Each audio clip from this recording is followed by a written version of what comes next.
लेकिन उससे पहले बड़ी खबर आपकी स्क्रीन पर आ गई है और ये जीडीपी के आंकड़े चौथी तिमाही के और साथ में पूरे वित्त वर्ष 2000 फाइनेंशियल ईयर 26 के। तो चौथी तिमाही में जो जीडीपी आई है वो आई है ये आपके सामने जो नंबर है ये पूरे वित्त वर्ष का है 7.7, जो अनुमान था 7.5 का। तो पूरे वित्त वर्ष में अनुमान से बेहतर जीडीपी का नंबर आया है। क्वार्टर 4 में कितना है 7.8%, अनुमान कितना था 7.3%। पिछले क्वार्टर में भी 7.8 ही था, तो वहां पर बरकरार रहा, लेकिन अनुमान से बेहतर नंबर आया। तो चाहे बात करें क्वार्टर 4 की, चाहे बात करें पूरे वित्त वर्ष की, दोनों ही नंबर अनुमान से बेहतर आए। हालांकि वित्त वर्ष का जो नंबर है वो अभी एक एस्टिमेटेड नंबर है, आगे ये नंबर रिवाइज होता है, लेकिन Q4 का एक फाइनल नंबर यहां पर हमारे पास है। इस वक्त हमारे साथ डिलॉयट इंडिया की इकोनॉमिस्ट रुक्मी मजूमदार जुड़ गई हैं। रुक्मी, दोनों ही नंबर अनुमान से बेहतर आए हैं। चाहे क्वार्टर 4 की बात करें 7.8% पर रहा है, चाहे हम पूरे वित्त वर्ष 2026 की बात करें तो वहां भी जो नंबर है वो काफी अच्छा है, अनुमान से बेहतर दिखाई दे रहा है। आपका एस्टिमेट भी क्या यही था और इन लाइन नंबर्स को कैसे देखेंगे अभी? Thank you Vipin ji. जी हाँ, हमारे नंबर भी actually 7.6% for the fourth quarter ही थे, जबकि हमें लग रहा था शायद कम आ सकता है, पर लगता है कि जो मार्च का जो इम्पैक्ट है, जो अनसर्टेनिटी का, वो एक्चुअली इकोनॉमी पे ज्यादा नहीं दिखा है।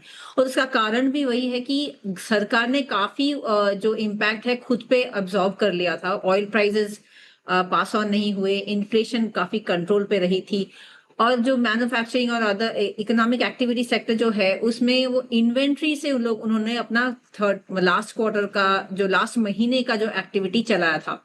तो इसलिए जो अनसर्टेनिटी का इम्पैक्ट फोर्थ क्वार्टर पे नहीं दिखा है। इनफैक्ट 7.7 हम लोगों का एस्टिमेट 7.6 था और पूरे साल का भी 7.6 था। So overall I think growth बहुत ही अच्छी रही है, और ये एक्चुअली शो करता है कि अगर अनसर्टेनिटी नहीं हुई होती, हमारी इकोनॉमी वुड और भी बहुत अच्छी इस साल होने वाली होती, क्योंकि हमारी इकोनॉमिक फंडामेंटल्स बहुत स्ट्रांग हैं।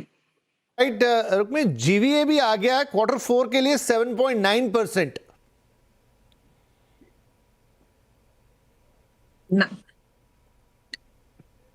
जी 7.9% जीवीए का भी नंबर आ गया। डेफिनेटली ये जीडीपी से ऊपर शो कर रहा है 7.9% पर। वो बहुत अच्छी बात है। इसका मतलब प्रोडक्शन सेक्टर में बहुत अच्छा काम है, क्योंकि जीडीपी यूजुअली एक्सपेंडिचर साइड दिखाता है और जबकि जीवीए प्रोडक्शन साइड दिखाता है। अगर प्रोडक्शन हाई है तो इसका मतलब इकोनॉमिक एक्टिविटी काफी स्ट्रांग रही है, सप्लाई साइड काफी स्ट्रांग रहा है। मतलब सप्लाई की ग्रोथ ज्यादा रही है जितना कि ना डिमांड की ग्रोथ रही है, which is a good sign. और गिवन दैट इतना अभी हम लोग जैसे एक्सपेक्ट कर रहे हैं काफी सप्लाई चेन डिस्ट्रप्शंस होगा, जिसकी वजह से शायद जीवीए पे भी ज्यादा इम्पैक्ट हो सकता है, पर एटलीस्ट लास्ट ईयर तक कोई इम्पैक्ट नहीं रहा है। और इकोनॉमिक एक्टिविटी जो है फ्रॉम द इंडस्ट्री साइड वो भी काफी स्ट्रांग दिखती हुई, जैसे कि जीवीए दिखा रहा है, काफी स्ट्रांग रही है। जी हाँ, क्योंकि मैम मैन्युफैक्चरिंग का नंबर भी मैं देख रहा हूं और वो आया है 7.3% पर। ओके, माइनिंग में 5.4, माइनिंग में 5.4% का ग्रोथ है, लेकिन मैन्युफैक्चरिंग आई थिंक जिस पर सबसे ज्यादा फोकस रहा होगा वो 7.3% है। मैन्युफैक्चरिंग, हाँ। तो बेसिकली पता चल रहा है कि एक तो आप देखिएगा, अगर कैपेसिटी यूटिलाइजेशन देखा जाए इन द लास्ट क्वार्टर में काफी हाई रही है, विच मीन्स कि आई थिंक कहीं पे मैन्युफैक्चरिंग एक्टिविटी बहुत ज्यादा हो रही थी। 75% यूजुअली ऑन एन एवरेज 74-75 के बीच में रहती है, जबकि इस बार मैन्युफैक्चरिंग कैपेसिटी यूटिलाइजेशन में 75% के ऊपर रही है। तो इसका मतलब एक्टिविटी ज्यादा थी, सप्लाई साइड भी पिकअप कर रही थी इन till the last quarter of the fiscal year. So manufacturing growth बहुत ही स्ट्रांग है। ये एक अच्छी खबर है, बिकॉज वहाँ हमारे देश का वो जो फोकस रहा है कि मैन्युफैक्चरिंग बढ़ाए, वहीं से ही हमें ज्यादा एम्प्लॉयमेंट की क्षमता बढ़ेगी। और तो इनफैक्ट ये रुक्मी एक मैम अच्छी न्यूज़ है। 8.4% कंस्ट्रक्शन, जो मैन्युफैक्चरिंग, सर्विसेज और कंस्ट्रक्शन, ये तीन सेक्टर जिन पे नजर थी, मैन्युफैक्चरिंग का 7.3%, कंस्ट्रक्शन इज इवन बेटर, 8.4% आया है। ये तो एक्सपेक्टेड था क्योंकि इंफ्रास्ट्रक्चर पे काफी इन्वेस्टमेंट हो रही है और सरकार भी काफी कंस्ट्रक्शन पे काफी फोकस दे रही है। तो एक कंस्ट्रक्शन हम लोगों ने एक्सपेक्ट ही किया था कि अच्छा रहेगा, पर मैन्युफैक्चरिंग ग्रोथ स्ट्रांग रहना is a very good indicator कि इकोनॉमी की स्ट्रेंथ काफी अच्छी रही है अभी तक। अच्छा मैम, नंबर रिवाइज भी हो रहे हैं। फॉर एग्जांपल Q3 का जो डेटा है वो रिवाइज होके 8% पे चला गया। अभी मैंने Q1 का भी देखा, वो रिवाइज होके 6.8% पे हो गया है। 6.7 था, रिवाइज करके 6.8 हुआ है। लेकिन जो Q3 गया है, ये यानी कि इसके भी पहले वाला क्वार्टर, उसको भी अब रिवाइज करके 8% कर दिया है। इसका मतलब overall economy has performed better than expected. हम लोग थ्रू द ईयर हम लोगों ने काफी अनसर्टनिटी देखी थी, और आई थिंक ये जो जीवीए स्ट्रांग रहना और अगर कंजम्पशन का डेटा आया है तो वो उससे और भी पता चलेगा कि हमारा डिमांड साइड कैसा रहा है। बट सप्लाई साइड डेफिनेटली अच्छी रही है। और सेक्टर आ गया, 8% मैं कह रहा था Q3 manufacturing, service, construction, services come out even better, 9.9%। Services right, services extremely good growth, मतलब ऑलमोस्ट 10% के आसपास double digit growth on service sector. तो जबकि सर्विसेज सेक्टर ऑलमोस्ट 55-56% ऑफ हमारे जीडीपी को, जीबीए को कंट्रीब्यूट करती है। तो आई थिंक जो जीबीए का जो 7.9% growth is very broad based, manufacturing से भी आया है, सर्विसेज से भी आया है। तो ये एक अच्छी बात है, ये अर्बन डिमांड को काफी स्ट्रांग रखेगा, which is very much important. तो Rukmi ma'am, now the big question is कि हम लोग इतनी अनसर्टेनिटीज से जूझ रहे हैं। ऑलरेडी एक वॉर ऑन था, दूसरा वॉर टैरिफ, लेकिन बावजूद उसके पिछले, अगर हम मैं दो ही क्वार्टर पकड़ूं, Q3 और Q4 जो हमारा पिछला क्वार्टर था, उसमें जिस तरह का रेजिलियंस दिखाया इकोनॉमी ने, तो क्या हम माने कि तमाम जो बाहरी फैक्टर्स हैं वो एक तरफ रहे, लेकिन हमारा जो इंटरनल डिमांड है, हमारी जो internal manufacturing, supply, construction, services, वो इतना स्ट्रांग या रोबस्ट रहा कि उसने ये पूरी स्थिति को बहुत अच्छी तरह संभाल लिया, और यही कारण है कि हम इतने अच्छे नंबर्स देख रहे हैं। एब्सोल्युटली। वैसे ये मिडिल ईस्ट वाला क्राइसिस मार्च में ही ज्यादा हमें इम्पैक्ट किया है, क्योंकि सिचुएशन शुरू ही हुई है फरवरी के एंड से।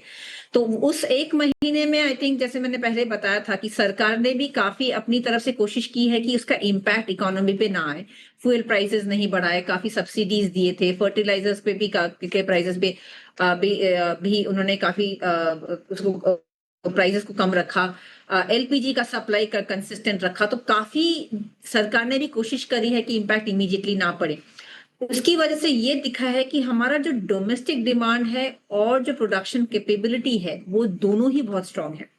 अगर ये economic crisis, middle east crisis नहीं होता, तो हम लोगों की ये ग्रोथ कंटिन्यूड होती, जो कि अनफॉर्चुनेटली अब हम लोग इस अनसर्टेनिटी से जूझ रहे हैं।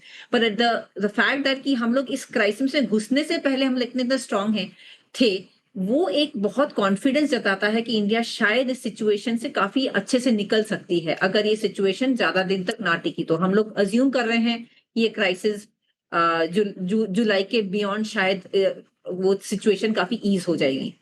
कि जैसा आप खुद कह रहे हैं कि जो पश्चिम एशिया या मिडिल ईस्ट वाला जो गल्फ वाला जो इशू आया, सब कुछ वो हमारे पास ज़्यादा करके उसका इम्पैक्ट हमारे ऊपर मार्च में आया। तो चलिए, शायद आखिरी में उसका इतना इम्पैक्ट नहीं दिखा और क्वार्टर क्लोज हो गया होगा, लेकिन क्या अभी करंट क्वार्टर में या आने वाले एक और क्वार्टर पे उसका इम्पैक्ट फिर विजिबल होगा हमारी ग्रोथ के ऊपर?